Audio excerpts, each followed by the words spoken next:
All right. Hopefully we are live here and you could hear me all right. I had some technical issues. So I think we're finally working now. Mr. X, VMRE, Alex, thanks for tuning in. So yeah, if you can hear me all right, just let me know if there's any problems. Let me know and I will try and get any sort of audio issues fixed if you have those. But yeah, so I think we're good to go here. So haven't done a live stream in a little bit and figured I would just catch up. But today I was thinking it would be a little bit more cultural issues, maybe some political issues. Bianca, thanks for tuning in.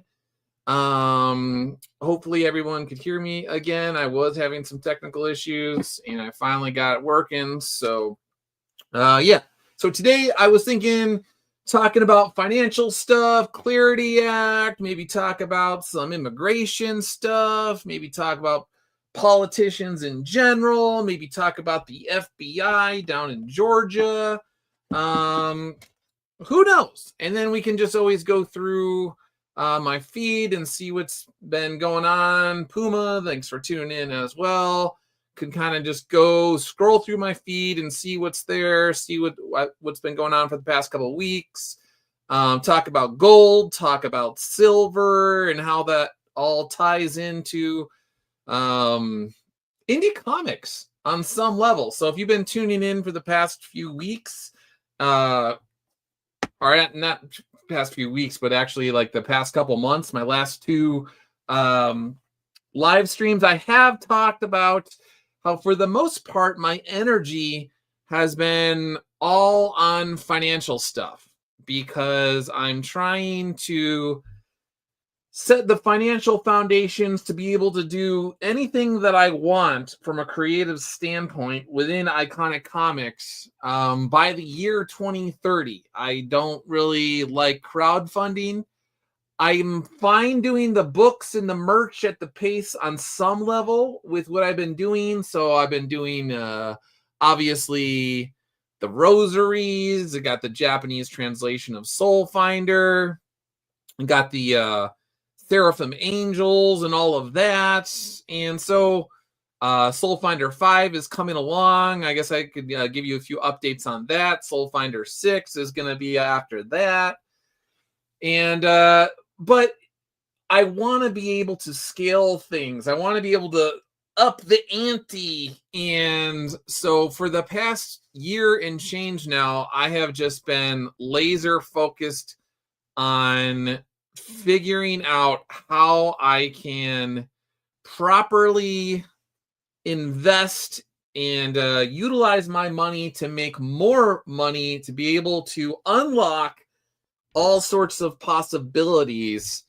And so that's where all this sort of stuff ties into with gold, silver, the economy, money printing, etc., etc., etc., all of that sort of stuff. And hopefully, if you're into that sort of thing, maybe you'll get something from this because as Iconic Comics readers, as Soul Finder readers, I want you to also be financially healthy as well. So for the most part, I've said this on Twitter, Soul Finder readers tend to be pretty savvy when it comes to, well, both politics, but also finances from what I have seen. I don't really, historically, I haven't talked too much about all this sort of stuff, but I do see people in my feed here and there. I know what they're into. I know what they talk about. I do see some stuff. And for the most part, you guys are on the ball. But if there's anybody who hasn't really been thinking about all this sort of stuff, I want to let you know you need to, because there's a lot of badness that's over the horizon. And it would benefit you to realize that a lot of the things that are going on right now are giant warning signs. And if you think about it now, if you prepare now, if you prepare your financial arc, when the storm comes, you'll be okay. So let's see, blah, blah, blah. Tillium, thanks for tuning in. Mr. X, quite a bit to catch up today. Just got a lurk while I'm still at work. Yeah, so I can go in any particular order. What is this? We got the ICE stuff going on. We got the Clarity Act. We got, like I said, the FBI is down in Georgia. So we got these like officials down in Georgia that they are freaking out. They are not happy at all that the 2020 election ballots that were under lock and key for like 6 years now, the FBI went down there and they got a warrant and all that, and they have them all. So something's going on behind the scenes, but they are not happy at all. So all right, so I guess we could start with the FBI down in Georgia getting the 2020 ballots, and I could talk about that a little bit. So all right, let's play this. The FBI is currently raiding the Department of Registration and Elections office, according to Fulton County Commissioner Mo Ivory. She says Trump's FBI is trying to take the archived 2020 ballots. Okay, so this has been an ongoing thing, and I just want to say the truth is finally coming out. You knew that it was going to take forever to come out, but it's finally at long last coming out. And if you've followed any of the lawsuit stuff involved in that, you know that a lot of the truth has already come out. And I like to talk about this sort of stuff because I can go down the list of the quote unquote conspiracies for years. Like pretty much every single time someone called myself and probably a lot of people that are watching this right now conspiracy theorists and all that sort of stuff, it turned out to be true. Sometimes there is a conspiracy and it is true. It's just people conspiring to do various things. And this is another one where as time goes on, they mocked us back in the day, and a lot of people are like, oh crap, those guys were on the money. So I want to revisit this sort of stuff, whether it's COVID, the Wuhan virus, all of that sort of stuff. Vindicated. So all right, so let's listen to this lady, because I saw this briefly when I was eating breakfast this morning, and it kind of cracked me up. I don't know if we have the volume up enough. Let me see. Hi, everybody. Listen, I know you're watching the news. You're seeing a lot of stuff about this FBI raid at the Fulton County. Look at her hands. Look at the nervousness as she's grabbing her hands. And she's like, ugh. She's like a little kid that's like trying to go to her parents and she's nervous. She's talking about something. Watch the body language. I don't have a degree in body language or anything, but I do find the body language to be quite interesting. Grabbing the hands, very nervous. Okay. Elections and registrations. I'm on the inside right now. So I just want you to be like real discerning about all that you're hearing from people. All right, there you go. Now look at the hand movements. So she's got the freaking out, sniffing the nostrils, shaking her head there. So first the hand rubby. Now we got the jittery hand motions and the head motions. This is somebody that is frazzled. People who are on the outside of what's going on. Gotta fix the glasses there because you were shaking your head. Uh-oh. I'm going to give you the truth about what's happening. So they served a warrant, the FBI, this is Trump, serving a warrant to go pick up the... Listen to the speed and the cadence of her voice. It's very... 2020 ballots, which are in a secure location inside of here, 700 boxes. The first warrant that they gave was incorrect legally, like they didn't follow the right procedure.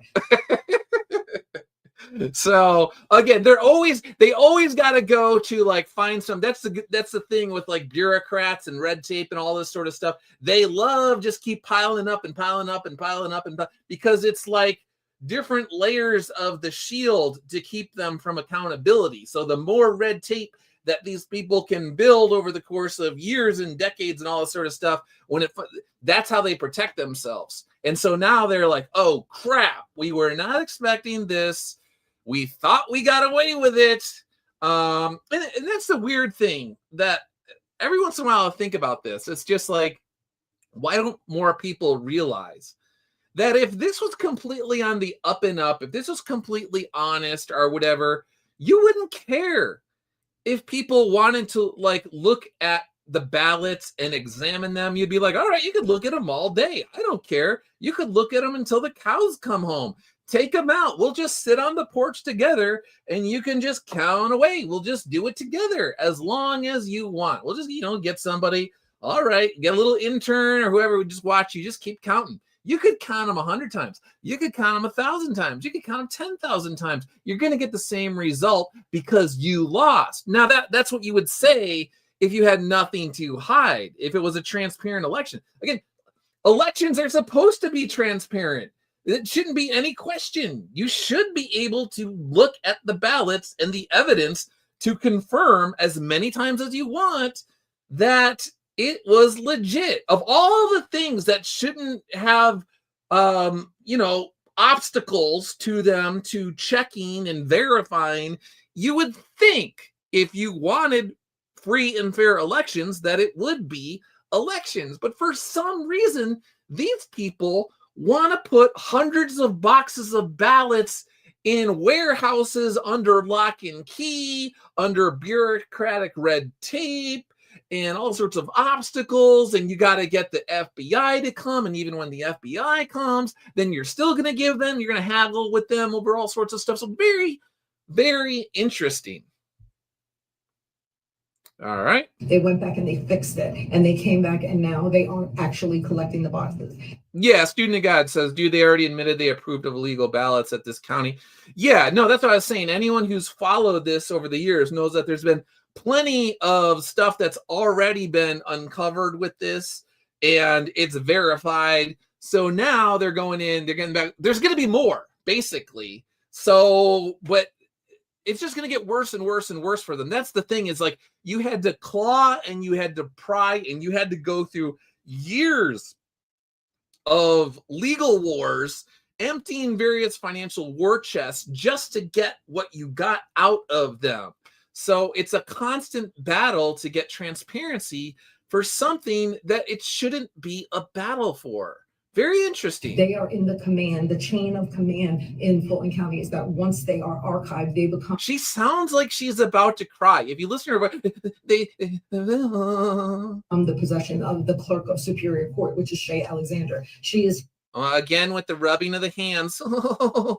Here, and she is with them inventorying everything that they're taking. We, the commissioners, the chairman, the county attorney, are trying to figure out a legal plan as to maybe an injunction, a motion to quash. We don't know yet. There's more of the shaking of the hands and the shaking of the head. So she is on the verge of having the full vapors right now because she does not know what to do. They have not encountered this before, and they're like, oh crap, they're not in our hands anymore. What are we gonna do? We're trying to figure it out. We're getting all kinds. We're trying to figure it out. To stop this, because once they have the ballots, how do we then turn around and do something different when they've already? I love this. I just love seeing these people finally held like cornered, and they don't know what to do, and they know that justice is coming. They got their hands on it. So this is an attempt to take your vote away. Okay, it's an attempt to take your vote away by actually looking at the votes and verifying the votes. It's somehow taking a vote away. Oh, wait, it's only taking votes away if you voted multiple times and you had ballot counted after ballot counted after ballot counted. If you had somebody who was, voting 5, 6, 7, 8, 9 times, 10 times, essentially, for all intents and purposes. You have these people running the ballot through the machine countless times. Well, yeah, I guess on that level, if you take away 9 of a person's 10 votes, so they only voted one time, well, then yeah, maybe you could say that they were trying to take the election away. This is all about November 2026. On some level, that is true. And here is how it is true, is these people now are on notice. So say you were going to cheat in the midterm elections, and all of a sudden the FBI shows up to Georgia and they got the ballots And they're going to have even further proof of all the cheating and all sort of stuff that's gone on. So now you are planning to cheat in the upcoming elections, doing your same little rigmarole that they always do. But now you know that it is for real. The FBI might come down to your place with warrants and grab this stuff. You don't have the protection that you used to have years ago. So now you have to think really long and hard about if you want to pull the same shenanigans being a euphemism for just blatantly outright cheating and rigging elections. You have to think really long and hard about that. And so in a way, it is going to mitigate cheating because it will send a message across the rest of the country like, hey, you got away with this for a long time, but at least while 47 is in office, you might go to prison if you try this over the next couple years. So again, you might want to think about that. About the primary on May 19th and then the November election. He does not want the midterm elections to take away his power. So no, he doesn't want you to be able to cheat like you have cheated again and again and again, going back a long, long time. So yeah, that's the real issue. He's trying to create chaos. So this is what he does. He's trying to create chaos. Chaos in Minnesota, chaos in Fulton County. So actually holding people accountable for breaking the law is chaos. Actually enforcing long-held, long-established immigration laws is chaos. Now, you will note, and we can talk about Minnesota, that Minnesota is a place, compare Minnesota to the rest of the United States. Why has there been chaos in Minnesota, but not in Texas? Why has there been chaos in Minnesota, but not in Florida? Why has there been chaos in Minnesota, but not in, say, I don't know, Chicago or Wisconsin or other places, red or blue states, whatever you want to say? There's a real problem in Minnesota. Why? And why did the chaos start right after $9 billion plus in fraud was exposed in the state that was so huge that it would have to implicate the political quote unquote leaders of that state? They started to not work with federal authorities on enforcing long-held immigration laws. They are the ones that wanted the chaos because they wanted the distraction away from the $9 billion plus fraud that they were all tied to. So everything that these people do, it's always projection. They say Donald Trump wants chaos. They want chaos. It's exactly the opposite of what they say. These are gross, unprincipled, and dare I say it, many of the times, evil people. We are a target. Protect your vote at all costs. I'm telling you, everybody always says your life depends on it. Oh, your life does depend on it. No, your ability to cheat depends on emotionally manipulating people into believing your lies. Again, transparent elections and being able to verify the results of elections in transparent ways is not risking anybody's life, and it's not risking anybody's vote. Again, unless their vote was counted 10 times and we want to roll that back so it was one person, one vote, that's the only way that they're losing votes. So I'm sorry that you want to be able to count votes multiple times. And this is, again, going back, going into the Wayback Machine. For anybody that remembers this, we had the surveillance videos of these people doing shady things with the thumb drives where they have to upload the votes and all of that sort of stuff. They were on camera just doing downright shady things. Chain of custody. There's supposed to be a chain of custody where they pass off the thumb drives and all of that, all electronic records. They were lost over and over again in places like Michigan, Wisconsin, Georgia, Arizona, all of that. Georgia was the place where they had the mysterious quote unquote pipe burst, and everybody had to be like run out of there. And so there was only like a couple people alone. Again, that's where the surveillance video came in. So all of a sudden there was this emergency. Oh, we got to get it. There's a pipe that's bursting somewhere. And then it turns out that there was just like a leak in a bathroom that wasn't really a big deal when people started like digging into that as well. You could go to places like Michigan. I think it was Michigan, Pennsylvania, all those places. They were literally putting like cardboard or whatever on top of the windows so you couldn't see in there. They weren't letting election monitors that were Republicans in. They were essentially like kicking them out if you actually tried to monitor the election in the way that you were supposed to.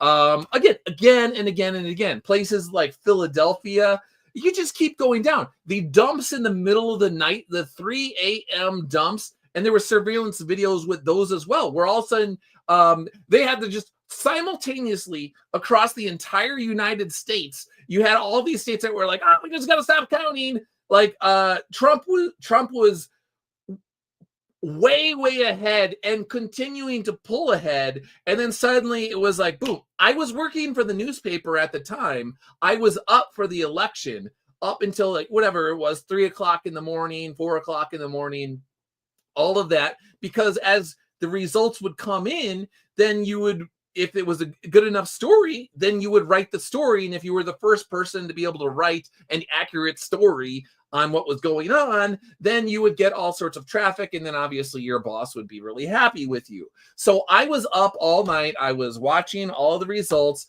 and I was also watching on television when magically the president's count went down by like 100,000 or 200,000 or whatever. It was like Donald Trump's numbers in one of those states was on CNN or MSNBC or one of those.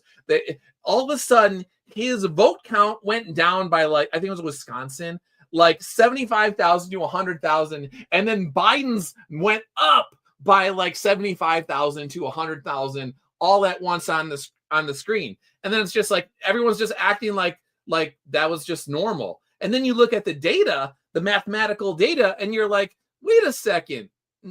So now you're saying that when they started counting in the middle of the night, even though there was all these trends, and they were in a lot of states, they were continuing, they weren't already counting mail-in ballots, and there's these trends, it would suddenly turn into like 99.9% of the votes were all for Joe Biden and 0 for Donald Trump. So like it was something that was out of Iraq under Saddam Hussein, North Korea under Kim Jong-un or Kim Jong-il back in the day, or I'm forgetting the son and the father or whatever. Underneath the dictatorships, where one guy gets essentially, Maduro of all people down in Venezuela, where it's like, they count and they're just like, yep, we got 100% of the votes. Nobody, and that was the other thing. You could go to places like Philadelphia way back in the day where you would have you have X number of people that are registered to vote. And then suddenly, I'm making the math easy. Just say like, there's 100 people that are registered to vote someplace. And then suddenly at that polling facility, you have like 400 people voting. And then on top of that, you have like blue counties all across the state and maybe even other parts of the city or whatever. And we'll just say that like back in the day, like Mitt Romney got like 3% of the black vote or whatever. And then suddenly in these one places, he gets 0%. Even though everywhere else, all of the trends and the demographics line up with, exactly how they're supposed to. And then there's these super really bizarre statistical outliers, and they always seem to keep happening in the bluest of the blue places, in the most populous places. So it's just like, and then here's the other thing that they do is you'll have a place like Florida. Florida has shown that they can count all of the ballots by the end of the night. No problem. so then you have other places, whether it's like Pennsylvania or whatever, Arizona, all these other places where they're like, well, actually, we need days and days and days and days. And then all of a sudden, they always wait until the rural areas turn in their votes. So the rural areas, which are more quote unquote red, turn in all of their ballots and they're done. So then what happens is when the cities, when the places like Detroit and Philadelphia and all these places, they know mathematically, they're like, okay, this is the number that we have to overcome. We need to find this number of votes. And shocker, it turns out that all of a sudden that's where we lose the chain of custody. That's where you have these mysterious ballot drops in the middle of the night. This just truck just shows up out of nowhere at 2:00 in the morning in Detroit, and there's just a bunch of ballots there, and they don't have any like postmarks on them, but they're all filled out. And they're not filled out for anybody but the president. You know, it's not all the local races are filled out. It's like all these ballots, and all they did was like President Biden, Biden, Biden, Biden, Biden, Biden, Biden, Biden, and nobody else. So no, there's nothing weird about that. So the point is, back in the day, people like myself and a lot of you that are like watching right now, you knew all of these things, and you're like, this is what they were doing, is they are using the mail-in ballot system to essentially legalize voter fraud. Like, they loosen up all of the rules as much as possible, and then what they do is they cheat. And then they know that everybody needs to get the results as soon as possible. And so if they cheat on just a scale that is just so huge, they know that you can't just drag it out. Nobody wants to drag it out for weeks and months and all this sort of stuff. So they're like, dude, we're just gonna cheat as on a humongous scale. And even if they uncover some of it, we'll just have judges that are friendly towards us be like, we can't bring this. They'll find, again, technicalities. So they're like, we don't have the jurisdiction to rule on this and blah, blah, blah, blah. And so what happens is enough people, and then most people don't have the spine to be able to stand up to the pressure of doing the right thing. And then the few people that do like stand up and are just like, something doesn't smell right. He does not passing the smell test. We need to slow our roll here and look into this. Then all of a sudden you get the pressure on the people, and behind the scenes, they've talked about this where it's like, oh, you want to do this? Oh, it'd be a shame if something happened to your family. Man, that would be really horrible if some bad things started happening to you, blah, blah, blah, blah, blah. So then they just sign off on the election, and that's what they do. Then they put it under lock and key, and then women like this make sure that nobody gets to see the results. So, and then they freak out like she is right now when eventually, you got to pay the piper or whatever it is. So, student of God, in California, it takes a month. Yeah, there is no reason on earth why it should ever take a month in the United States of America to certify an election, unless you were cheating. That basically, that's the only way that, and this was never a problem many, many years ago. So if you look at it over the course of decades, all of these rules that came into play, how do we say this? If all of the rules that you keep instituting are encourage or incentivize cheating, at some point in time, we have to conclude that you're a cheater, that you want cheating. Like, what?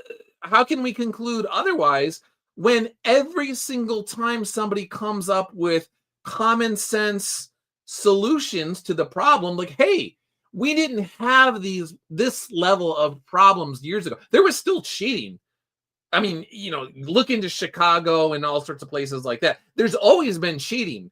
But what they do is they encourage it. They're like, ooh, we want more cheating. So back in the day when it was just paper ballots, you had to count them, and you had to count them by a certain amount of time, and you have them in, and they had the proper poll watchers and all that sort of stuff. It was much harder to cheat.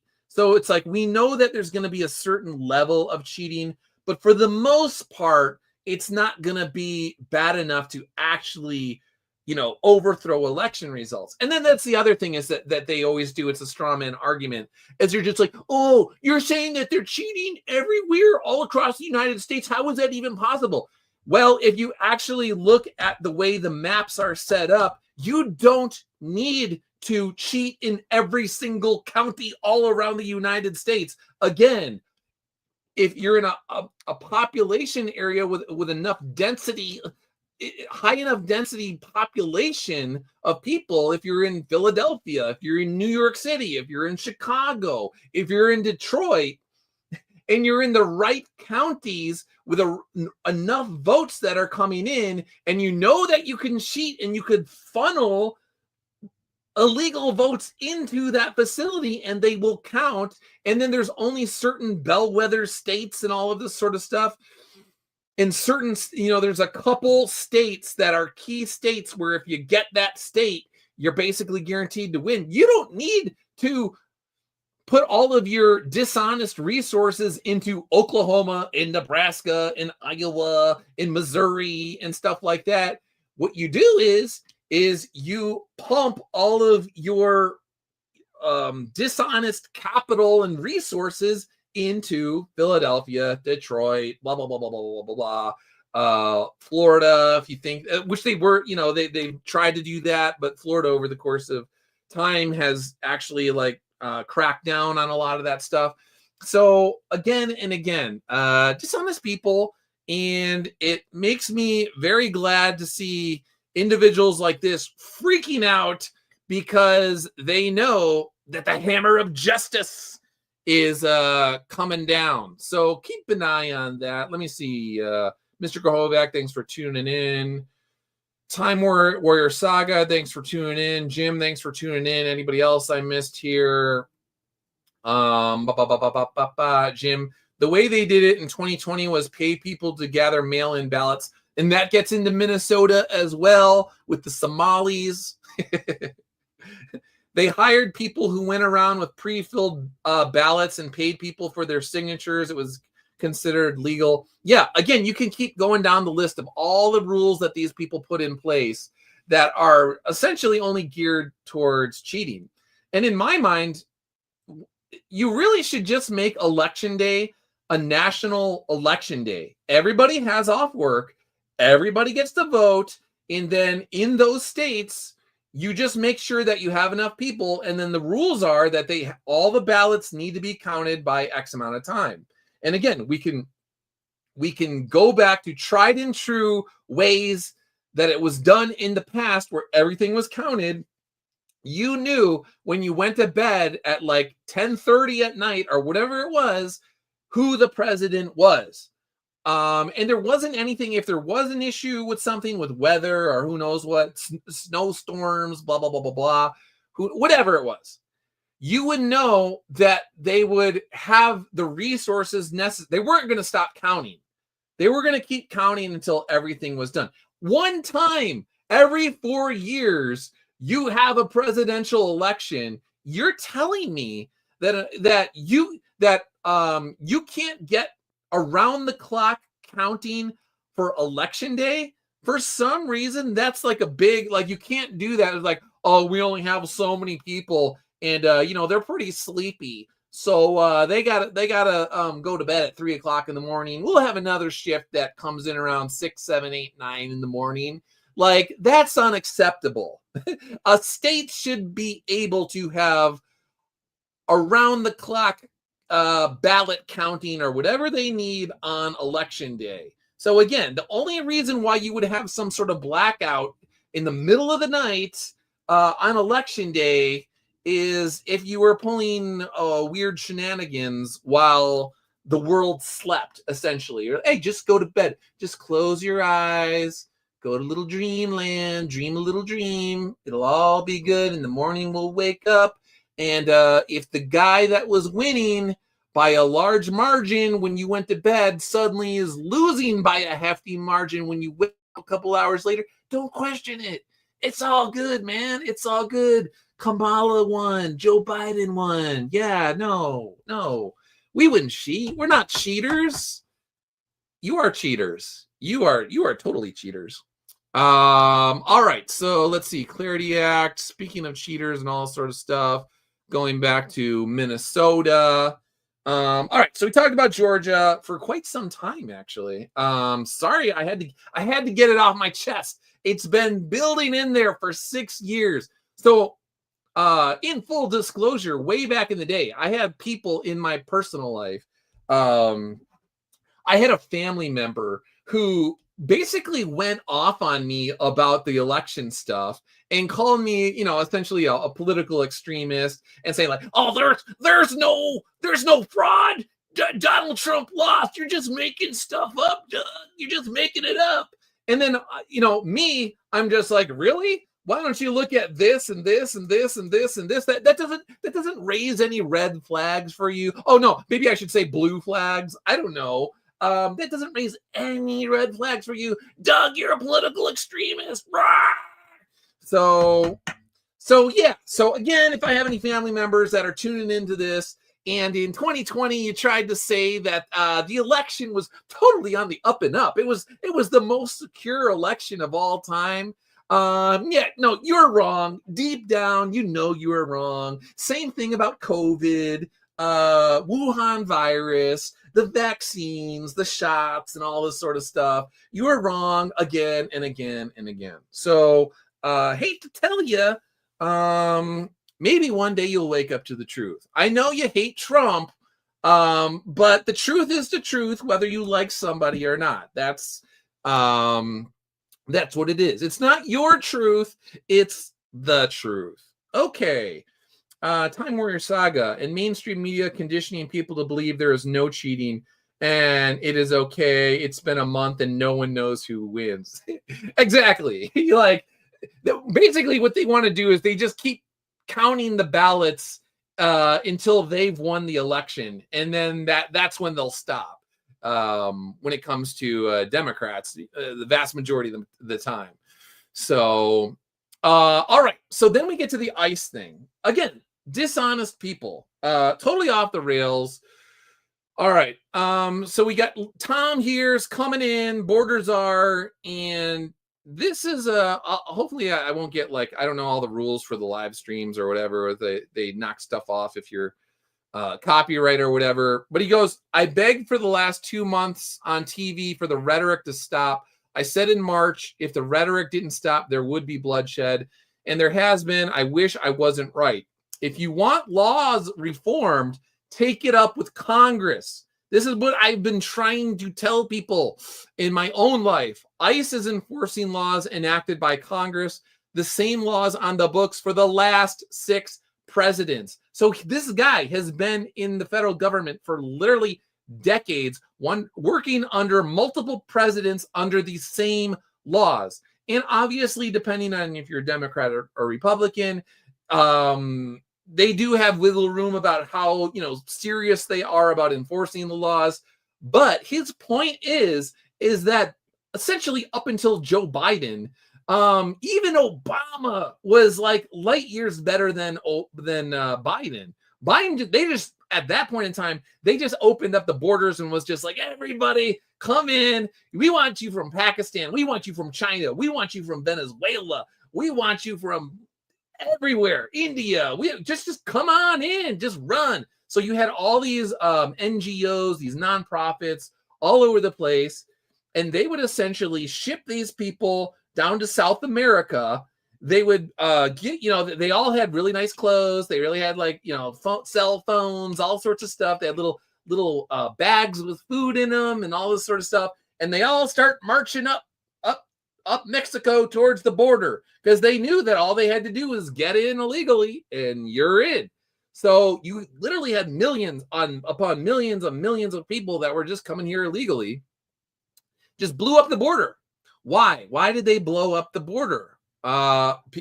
Because they wanted a bunch of people to be on public assistance and they wanted them dependent on them. And they knew that if they were like, hey, We are the ones that invited you in here, and we're the ones that are putting you up in $500 hotels in Manhattan and things like that. And we're the ones that are going to make sure that even though you were here illegally, we will find ways to get you, through identity theft and through random little like IDs that we give you and stupid rules in California and other places where they can't even ask you if you're illegal or not. If you just show up to vote, they can't ask you for an ID or anything. You can just vote. So they will vote for Democrats. So Democrats essentially wanted to import new voters because they couldn't convince actual Americans to vote for them when they are honest about what they are doing. All right, go to protest Congress. Tell them you want changes. I don't want to see anyone die, not officers, not members of the community, and not the targets of our operations. Well said, well said. So this is the mask off moment for the quote unquote blue states, because they are saying, if we know that all of these laws have been on the books for decades, they are saying that the laws were on the books for aesthetic purposes only. It was for lip service. It was for elections to be like, I support ICE. I support the apprehension of illegal immigrants and criminals in our community. Look, we have the laws on the books. And so I'm a moderate. You could vote for me. I am totally a moderate. And so they would point to the laws and be like, I totally support this. And then once they got into office, they would essentially tell everybody in their various administrations and the people charged with like actually enforcing the laws at a state and local level, they would prioritize other things and be like, we don't want you going after these people, blah, blah, blah. And they always have leverage. They could be like, you're going to do what we want to do. We're in charge. If you don't do what we want to do, you're not going to get X funding for this or that or the other thing. And we know that, your police department wanted to get all new cars or whatever it is. And so you're going to play ball with us. You're going to turn a blind eye to the immigration issue and blah, blah, blah, blah, blah. So they use the laws to get elected under the pretense that they're moderate. They get elected and then they just kind of like shove the laws under the rug and ignore them. Then all of a sudden, Donald Trump runs on enforcing existing immigration laws to the max. And now, magically, the laws that these people claim that they supported for years are like Nazi laws. Oh, we're living under a dictatorship and all this sort of stuff. The same people that were going to defense just a couple of weeks ago for Maduro, all of a sudden, like Donald Trump is the bad guy because his administration is enforcing laws that the people of Minnesota had no problems with years ago, going back to Obama or whatever. And again, even though the laws were enforced at like a level that was much less than a Republican or whatever, they were still enforced. There was no problems. And even to this day, again, as I was saying earlier, you can go to all the other states. What happens is you get a guy, he's convicted of rape or whatever, he's suspect. He's processed at the local level in the jails or whatever. They realize that he's illegal. They're like, hey, we got this guy. He's convicted of rape or whatever, suspect, blah, blah, blah. But he's also from Venezuela. And he's also one of these gang member guys. ICE, you want to come down and process him? Yep. Boom. ICE comes down. They grab the guy and he's on his way to Venezuela or wherever the heck it is. Argentina or whoever it was when Maduro was still around. I think they were shipping him to like prisons in Argentina or whatever, but they get him out of the United States essentially. So a bunch of states are actually cooperating with the federal government and there's no issues. It's only in places like Minnesota, like I was saying at the start of the live stream, where you had this guy, the Nick Shirley guy or whatever it was. He uncovers all this Somali fraud that was so huge, billions of dollars over the course of the past 6 years or whatever it's been, in medical fields and daycares and all of this. And the fraud is of such a size and scope and scale that there is no way that local authorities did not know about it and turn a blind eye to it, because again, these people were voting for them and donating to them. So what they would do is they would get the taxpayer money, millions of dollars, per year, each individual or whatever it was. And then a portion of that, they donate it to the Democrats.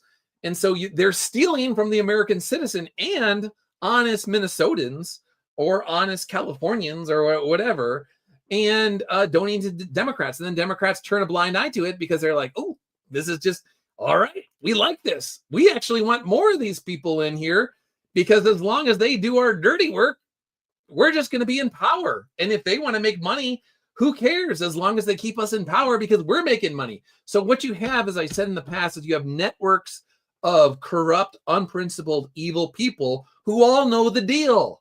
So if you don't even need, that's the thing, is most of the time, if you're dealing with networks of evil people, it's almost like a telepathy sort of thing. You don't need, there's not going to be an email trail where someone's like, okay, this is what we're going to do.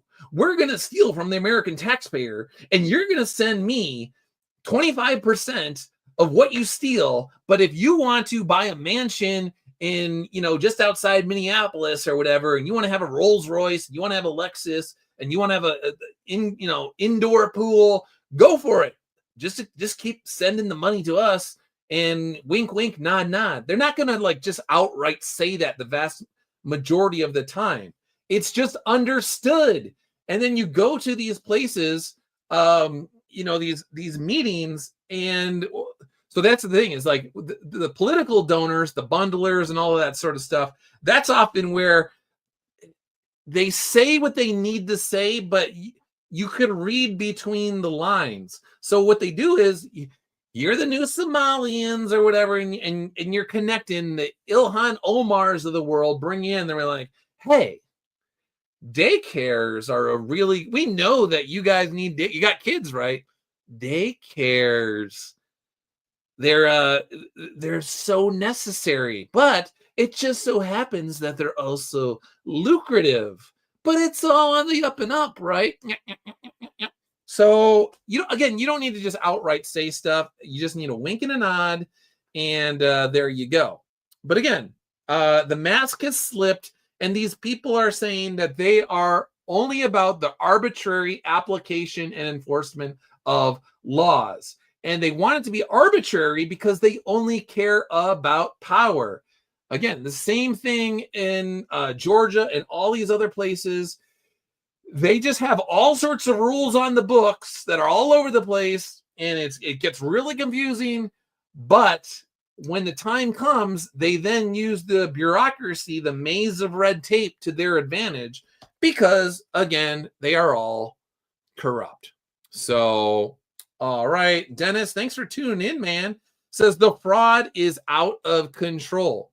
Yeah, if you are an honest American and you are paying taxes in 2025, 2026, going past the past few years, and you look at the amount of fraud, you are essentially paying taxes to people that hate your guts, don't like you, and are here to essentially destroy the country.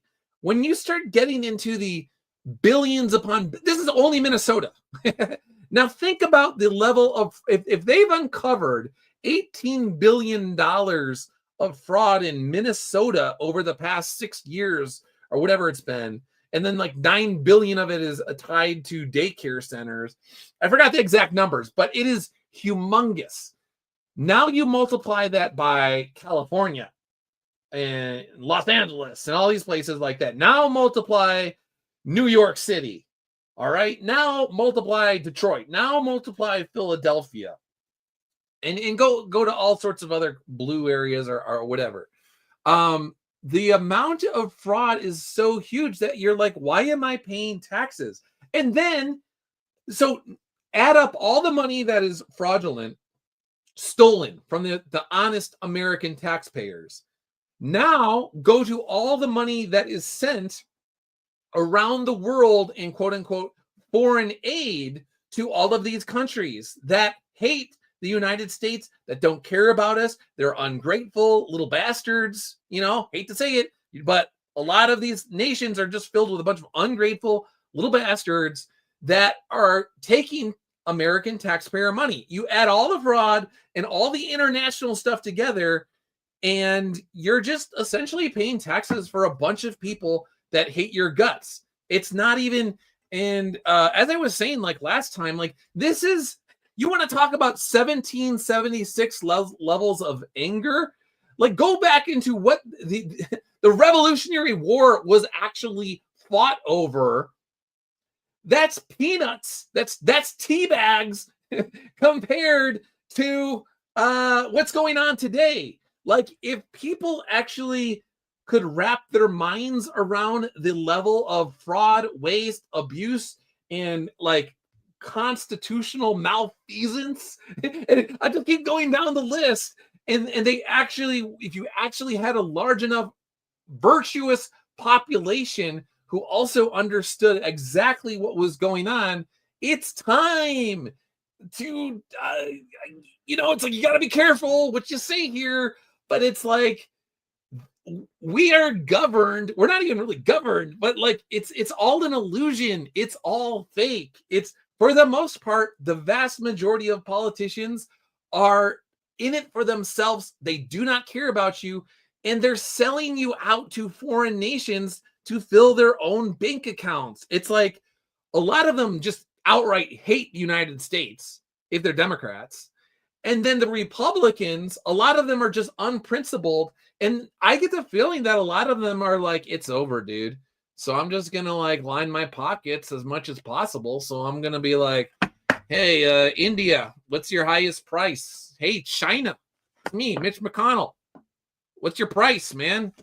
What do you want? What do you want? Tell me what you want. Tell me where you want inroads in the United States. Where do you want to chip away at the culture of the United States? Okay.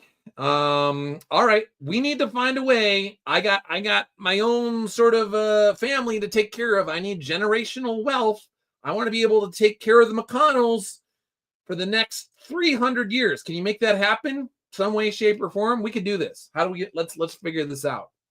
So that's essentially what they're doing. On the left and the right, you just have a bunch of people that are selling you out to every single country under the sun. They don't care about America. And quite frankly, this ends badly. I was telling a Soul Finder reader last night, I was like, dude, I just feel bad for future generations. I'm getting old now. I'm like closing in on 47 years old. So, who knows what's going to happen it's going to get wild in the decades ahead. That's for sure.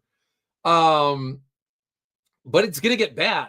And so I was like, well, if it comes down to it, and I'm a 77-year-old former infantry guy, and they need me to put on some BDUs, just let me know. Let me know when things get bad enough. We got to do what we got to do. But I'm already 47, so, interesting. Oh, that was the other thing. So, I don't know if you saw this, but did I tweet about this? I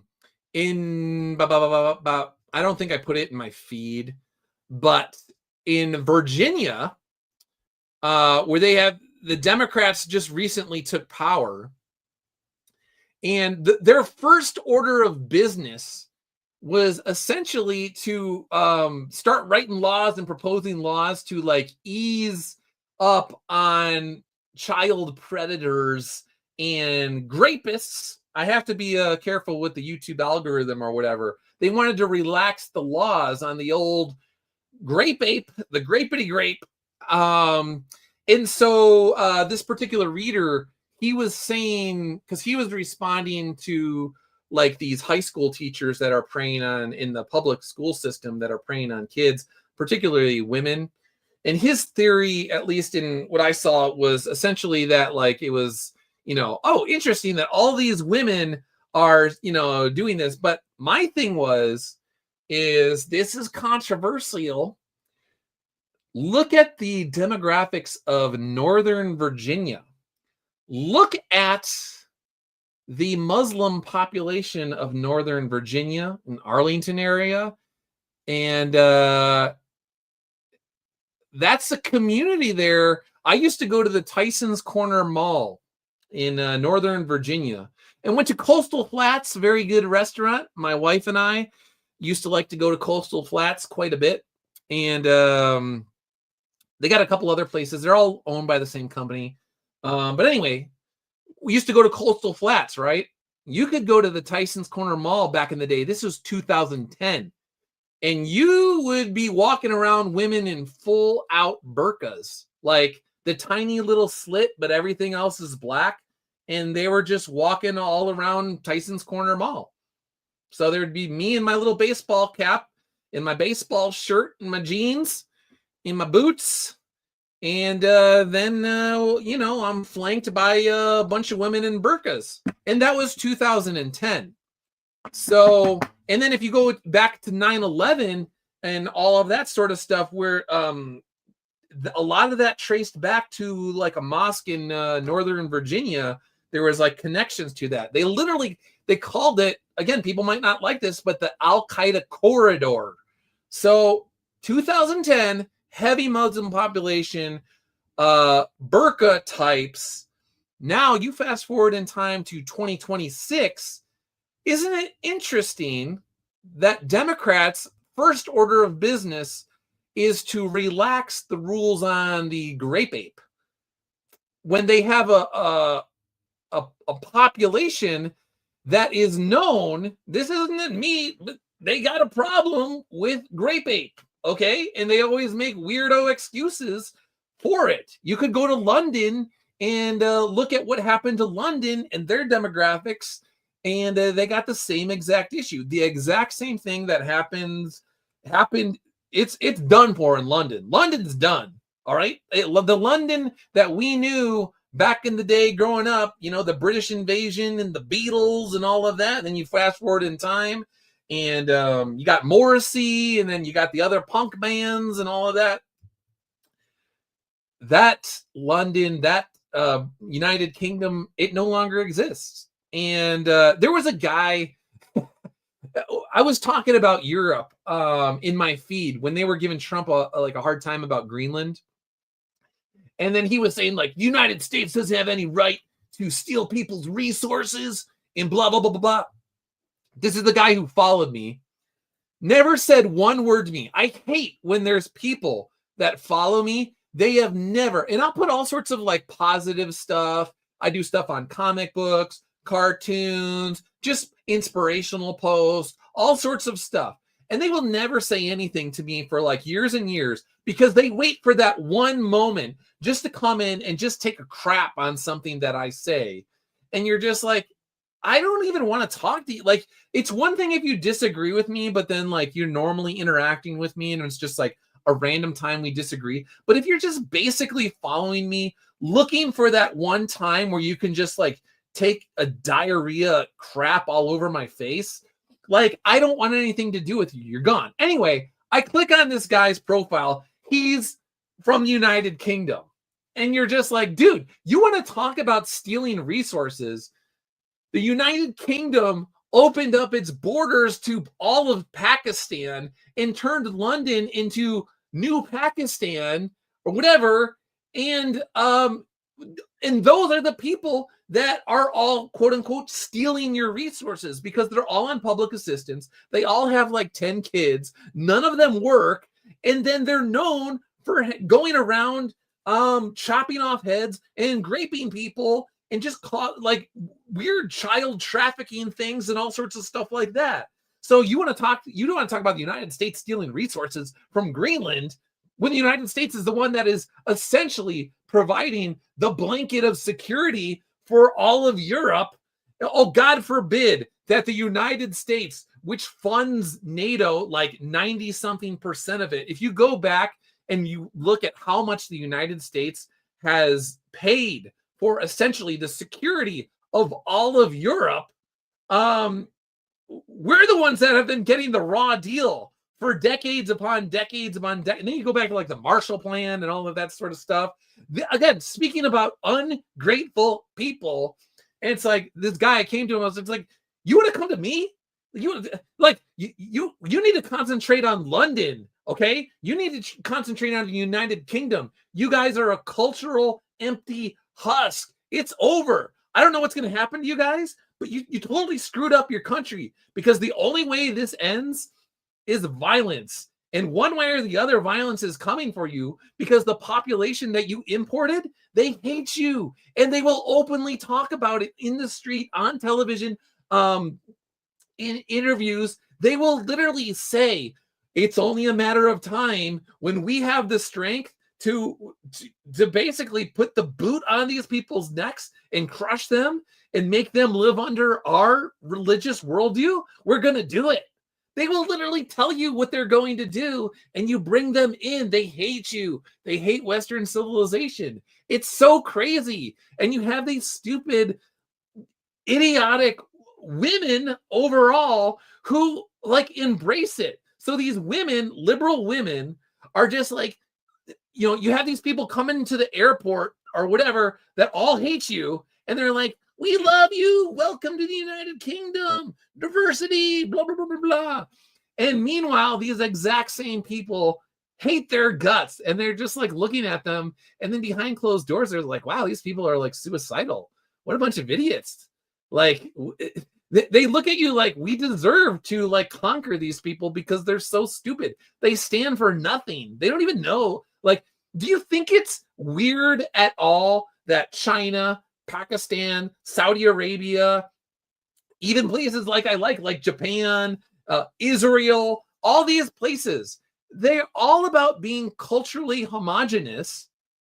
But then at the United States and the United Kingdom and all these other places, we need to import the Middle East into the United States. What you don't see the Saudis saying, you know what? We need to really just import millions of Nebraskans. We need more. We are way too brown. We need a bunch of white people here. Can we get a bunch of like people from Sweden to come here? Can we get a bunch of Germans in here? You don't see Beijing doing that at all. It's all, do you understand? Like, it's all meant to weaken the United States and weaken Western society. And these very same women, over the course of time, or actually, I guess it will be their granddaughters or whatever, they're going to be like, oh no, these people want us to wear burqas or whatever. Like, we can't walk down the street without being harassed because we're not wearing a burqa. Yeah, because your grandma was a complete idiot and tried to make all the men in the community feel like they were bad people because they actually stood up for Western civilization and Western values and Christian values. Like, yeah, no crap. Like, this is why you will probably never see me. How do I say this? If you wonder why there's people in the artistic community who are not fans of mine, it's because of viewpoints like this. They really, really don't like it. But what they really don't like is that I'm telling the truth. They really want to just feel like so virtuous. They have this idealized version of other religions, other cultures, all this sort of stuff. And it's just objectively wrong. Like, it's the weirdest thing to look at Pakistan. Well, actually, the Taliban, was it Pakistan or Afghanistan or whatever? They literally were just like writing into law, like earlier this week, old school slavery law. Like, they want slavery back in Pakistan. This, again, same old Taliban that we've always known, that for years that we're like, oh, we can work with these guys. No, you can't. You can't work with them. Like,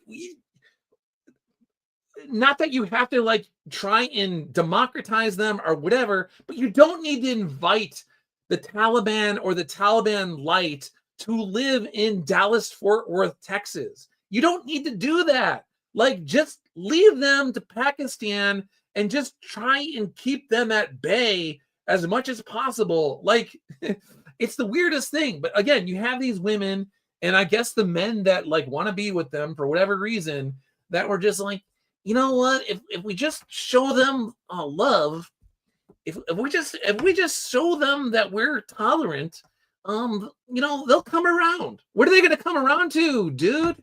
Like they have a fundamentally different worldview from yours. It's not, you're taking your own Christian roots and Christian values for granted. You lived so long in a culture that was shaped by Christian values that you don't even appreciate it anymore, and you can't even see how valuable it is. And so therefore you want to import a bunch of people that hate your guts and wouldn't mind, choppity chop chopperoo in your neck if you don't follow their laws, or throwing you off a building and all sort of stuff.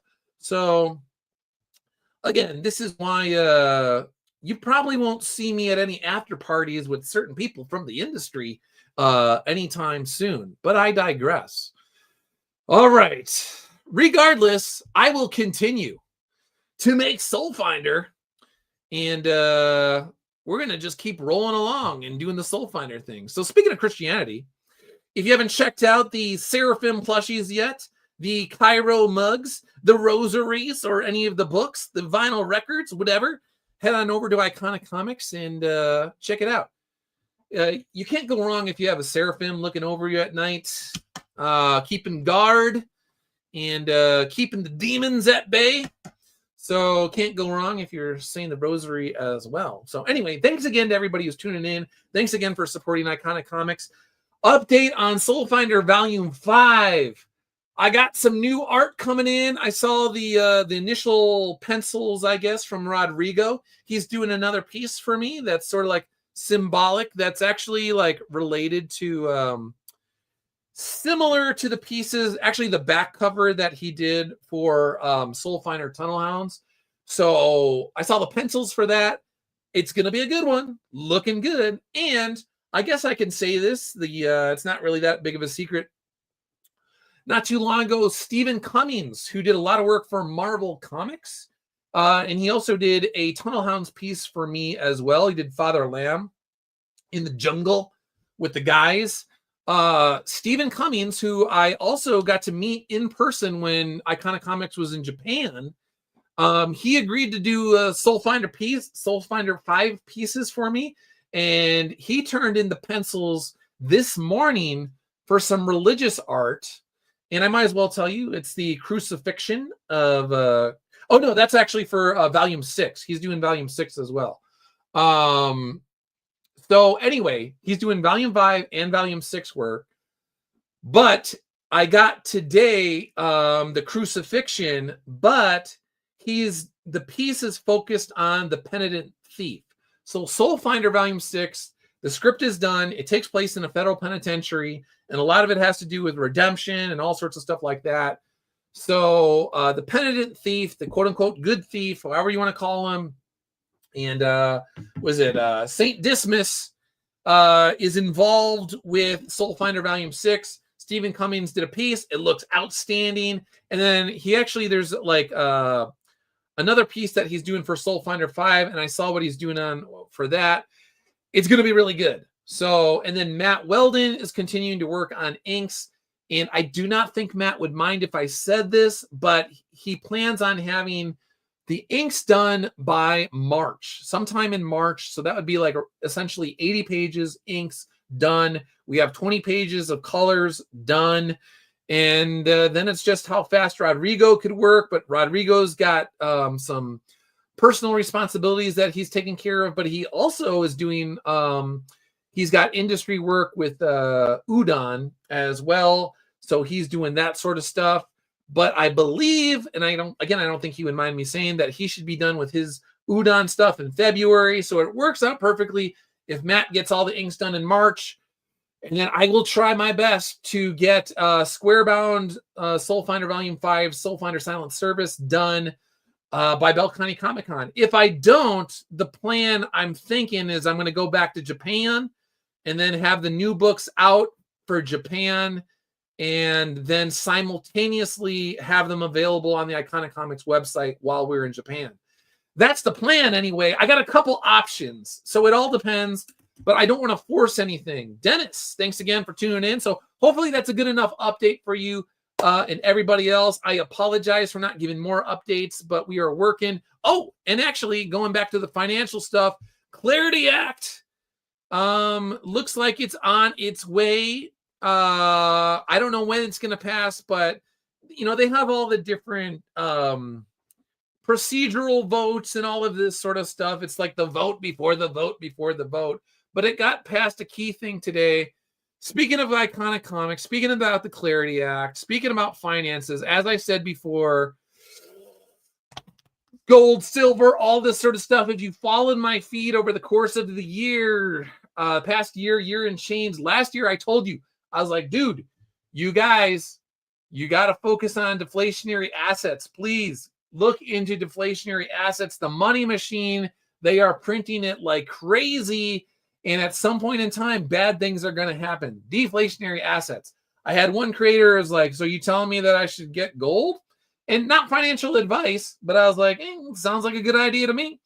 And if you've been following gold and silver, you will know that gold and silver is going insane. And I don't want to get into all of that sort of stuff, but this was all part of my plan. I got a financial plan for Iconic Comics, and I want the people that actually watch on a regular basis, I'm putting out the breadcrumbs, the receipt breadcrumbs for all of you and let you know. So here's the deal. I got the Financial Millennium Falcon for Iconic Comics, but I need to, for the most part, spend all of my time. When I am not doing this and I'm not doing Soul Finder stuff specifically, I have spent most of my time every single day doing financial things that might not, well, one, you never know. It's not a guarantee that they're going to pay off, but they might not pay off for another 3 years or 4 years. But if I'm right, it will unlock so many possibilities for Iconic Comics in terms of merchandise and other creative endeavors and all sorts of stuff. So the gold was the first thing. So earlier last year, I was like, deflationary assets. The money machine is going. You need to focus on this. All right. So now we fast forward in time. It's January 2026. Gold and silver is through the roof. The Clarity Act is on the way.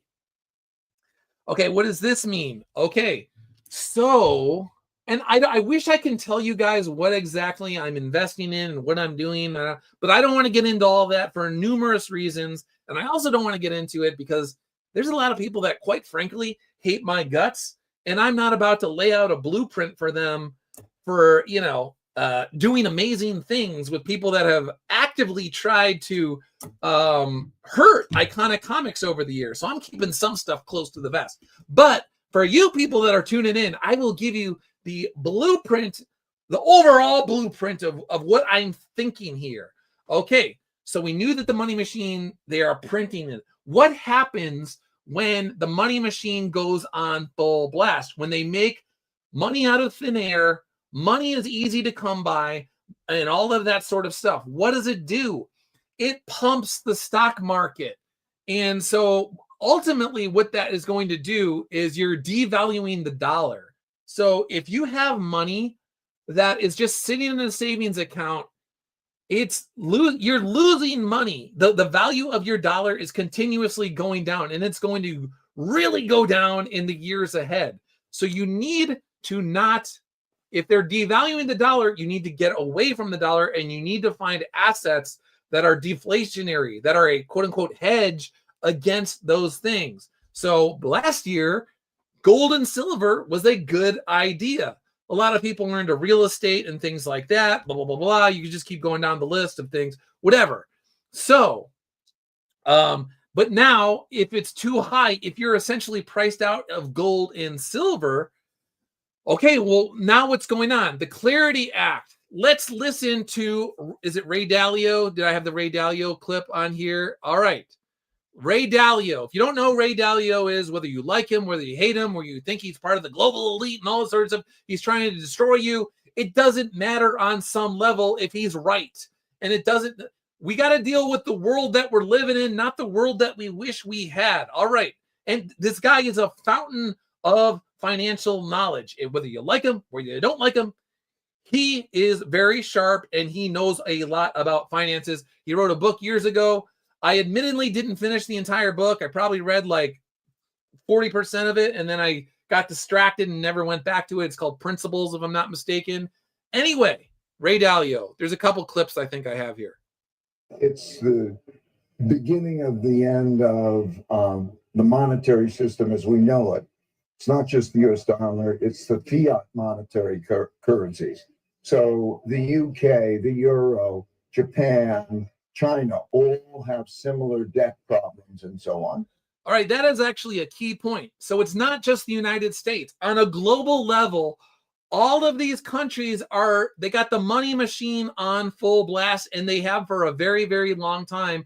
And they know that the bill, for all intents and purposes, the metaphorical bill is going to come due, and they're screwed, and they don't know what to do. There's been so many shell games over the course of decades that they're like, oh, Shiza, I'm pooping my pants as we speak because we don't know what to do.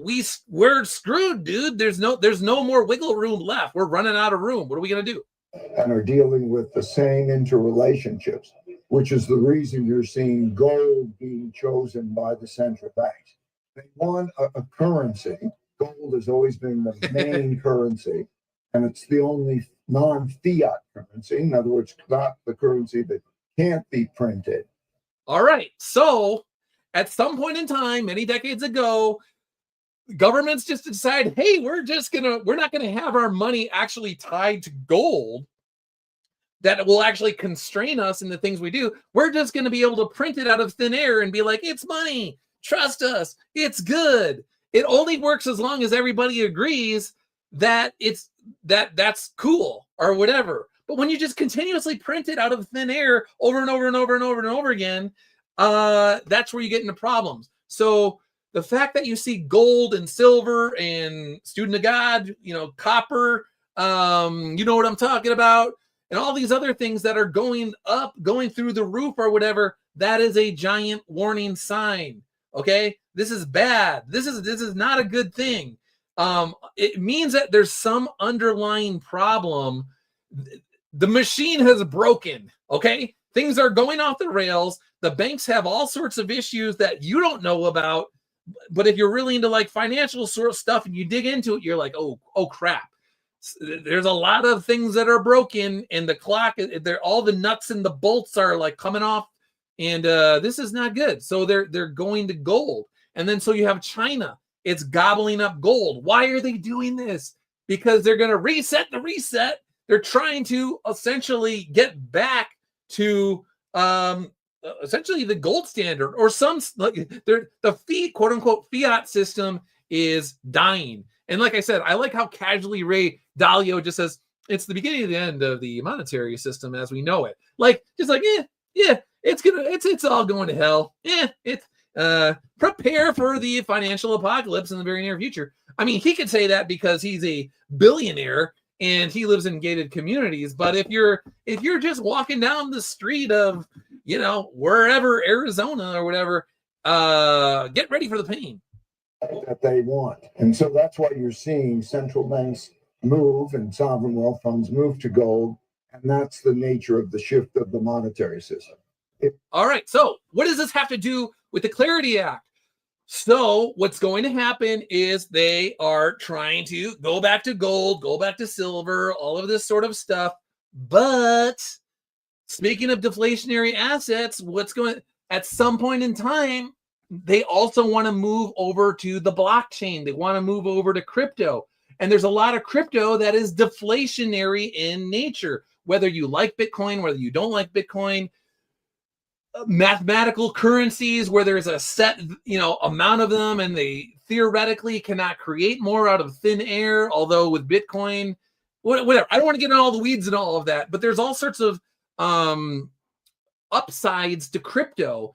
And if you have countries around the world that are trying to divorce themselves from the US dollar as the world's reserve currency, the United States is like, we got stable coins, and we can make sure that the stable coins are attached to the dollars and treasuries and bonds and all this sort of stuff, and that will relieve pressure. I know I'm getting into the weeds and all this sort of stuff. The point is, if you missed the boat on gold and silver, the Clarity Act is happening, and they are moving Wall Street centralized finance is moving into it's merging. Decentralized finance and traditional finance are merging into a new entity. So the entire world, everything of value, they want to tokenize it. They want to be able to put it on the blockchain so you could have fractional ownership of things, of your house. There's all sorts of smart contracts. Look into all this sort of stuff. Okay, the point is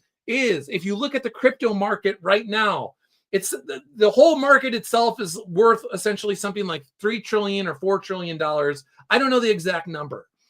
But what happens when all of this gold and all of this silver and all sorts of treasuries and all sorts of equities and all sorts of everything of value, like retail, the housing markets, everything, what happens when all of that is tokenized? What happens to a $3 trillion market when all of a sudden, in a short amount of time, it becomes a $25 trillion market? What happens when it becomes a $50 trillion market, 75 trillion, 100 trillion, quadrillions of dollars? I know I'm going crazy here. Okay, so if you are invested in the right assets in crypto now, when it is a $3 trillion market, what is going to happen to your investment when they bring in tens of trillions of dollars? If you're in at the ground floor and you've gotten it right and you've got the right assets, I'm not going to tell you which ones to get. I know which ones I believe in, but if you pick the right assets when it's a $3 trillion market and in 2030 it's a $75 trillion market, what do you think is going to happen? What is your investment now going to look like if you just picked right from the very start and you just held on? You didn't need to do anything. You didn't need to day trade. You just had the right thing and you had conviction and you had principle and you had patience and you just held on to it. I'll tell you what's going to happen if you picked right and you held on and you had patience. You're going to be filthy, stinking rich. And you're also going to have a responsibility to God to give honor to God with the wealth that he has granted you. But ultimately, you will be filthy freaking rich. And so my plan is if I have figured this out, if my premise is correct, I will have a financial war chest for Iconic Comics where we will be able to do anything that we want to do. Me and Team Soul Finder, obviously, primarily, because I have no plans on going anywhere. As long as I'm alive, as long as I'm functioning, my brain's, still going on all cylinders or whatever. I plan on writing stories and doing books. And if Matt Weldon, as long as he wants to do art and stories with me, I want to work with Matt Weldon. I want to work with Stephen Cummings. I want to work with Rodrigo. I want to work with all these guys. But if I have a big enough war chest, say that there was a really cool product that Tim and Mark wanted to come out with, but it was like super risky. You had all these people that were like, Iconic Comics, that depends on angel investors. What if I became the angel investor thanks to God? What if I was just like, hey, Tim, Mark, I know you guys always wanted to do X, Y, and Z. What if I just put up the capital for it because we got it? What if it's not a risk anymore? Because literally I got the capital because it's 2030 and in 2026, before the Clarity Act was enacted, and for an entire year prior to the Clarity Act becoming law, I spent every single day, all day, up until late at night, researching and investing and learning about the financial plumbing of the new financial system that is going to come online in 2026. What if I did that? What if I positioned myself over the course of an entire year so that if the Clarity Act and the Genius Act both were in law simultaneously and tens of trillions of dollars came into the crypto market, then it would position Iconic Comics to be able to do anything that we want on a creative level. What if? So that's the plan. Anyway, if you're a reader of Iconic Comics, hopefully some of this has sort of got you thinking about your own financial arc, your boat, whatever is going on. Again, Jerome Powell, This is an older interview. Here you go. Your ATM is safe. Your banks are safe.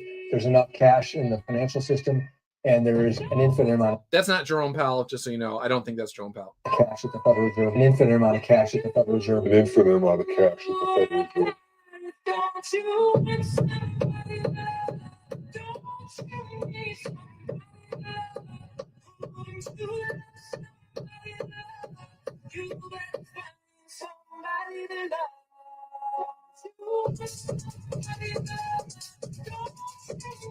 All right, the money machine is on. The Federal Reserve, the federal government, all these guys, easy money, pumping money into the markets. The markets are all pumping up, going up.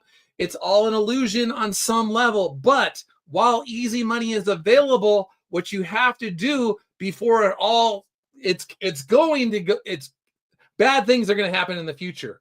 But while the market is up, you need to make sure that you invest in things that will allow you to do extremely well when it all goes down. Does that make sense? So while everything is at its high, you know that there's going to be the post-sugar or whatever dump, and it's really going to be bad. But if you know exactly what the landscape is going to look like a couple years ago when it all implodes upon itself, you can take your profits now and invest them in things that will benefit you when it collapses. And I don't feel good saying that. I don't like the idea of profiting off of somebody else's fear. I don't like the idea of profiting in an apocalyptic financial scenario where it's just a complete wasteland and millions of Americans are blindsided. They weren't paying attention to what's going on. And all of a sudden they're just like destitute, and it's just like a wasteland or a financial wasteland or whatever. I don't like the idea, but you got to take care of your family. You have to think about these things. It's your responsibility to pay attention and know what is coming over the horizon. And we don't know for sure. It's like you don't know for 100% what's going to happen, but we can look at history and we can see patterns that evolve over time. And we know that when governments, and especially on a global scale, are all pumping money like crazy, that it's eventually going to collapse. And like I said in my tweet, I had this old platoon sergeant. He was an Italian guy, and he had this really thick accent, and he would spit when he talks. And every time we were going to, like, when we were going to the field, and there were like rumors that, you know, like the Middle East was going to explode into war or whatever, or we're going to go on a deployment and whatever. Whenever he got scared that like bad things were going to happen and we were going to be deployed somewhere, he wouldn't just do this to me. He would grab like other people. He'd grab me by the scruff of the neck, and he'd be like, "Ernst, can you handle the madness? Ernst, can you handle the madness?" And he'd like be spitting in my face. And the answer was yes. So my point in this tweet is that, can you handle the madness? Because the madness is coming. Back in the day, I always be like, yeah, man, I can handle the madness. Bring on the madness, man. I don't know what that says about me, but yeah, you just want to be the calm in the storm. You want to be the order in the chaos. You want to bring order to chaos.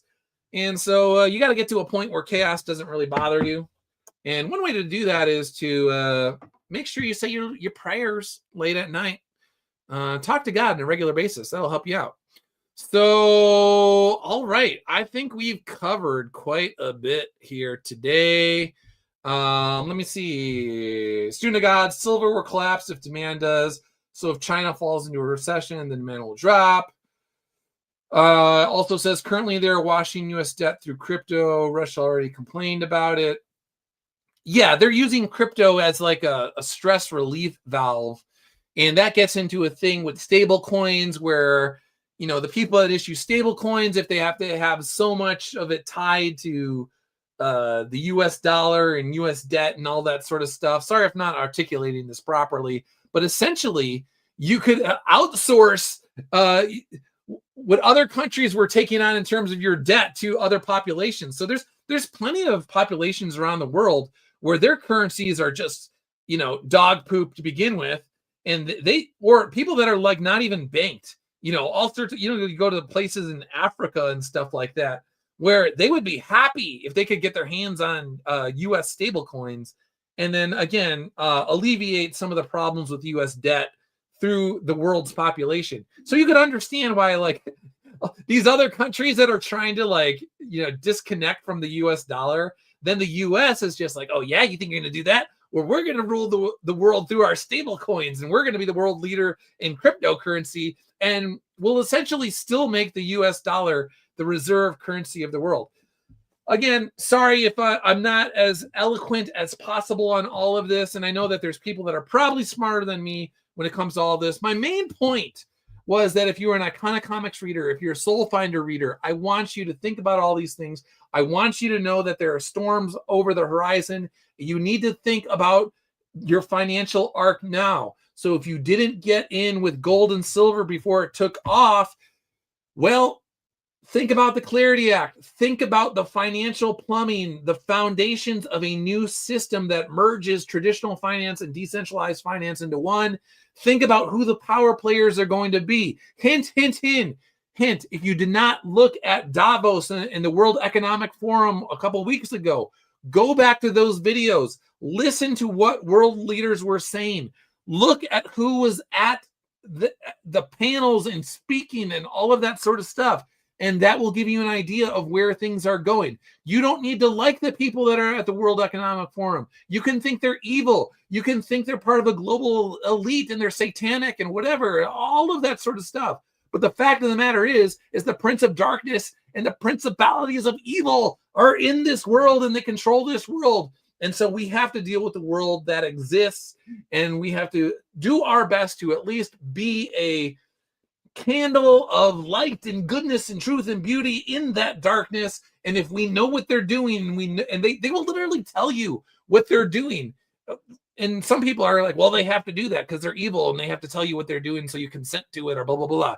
Regardless, if we know what they're doing, and if you're a good person, and if you're a principled person, and if you actually believe in virtue and you try and grow in virtue, you can counteract the evil. So if they're telling you that X, Y, and Z is going to be the financial plumbing of the new financial system as they implode and crash the old one, the current one, soon to be the old one, you can position yourself ahead of time to benefit. You can create for yourself a financial arc. If they tell you that these are going to be the financial rails that we're going to run the financial trains on in the years to come, you have an opportunity now in 2026, before the Clarity Act passes, to actually own the rails of the new financial system. And some of you right now are like, Doug is losing his mind. I've heard it plenty of times over the years, going back to the early COVID, the election 2020, all sorts of other stuff over the years. And maybe it's true, maybe not. But I think I'm actually seeing quite clearly on this one. And I want you to be able to take care of your family in the financial storms ahead. Anyway, that's about it for now. Like I said, consider stopping by Iconic Comics. We got rosaries, plusheries, books, vinyls, all sorts of stuff. There's all sorts of other creators, and they got books as well. So if Soul Finder's not up your alley, I'm sure you could find something that is. Dave, Davos is the name of the Swiss town where they decided to hold their meetings. Exactly. So check it out. If you weren't up on that sort of stuff, they gave you the game plan for the years ahead. They told you exactly what's happening, what's coming down the pike, or whatever. Again, thanks to everyone for tuning in. Really appreciate it. And I will talk to you later. See ya.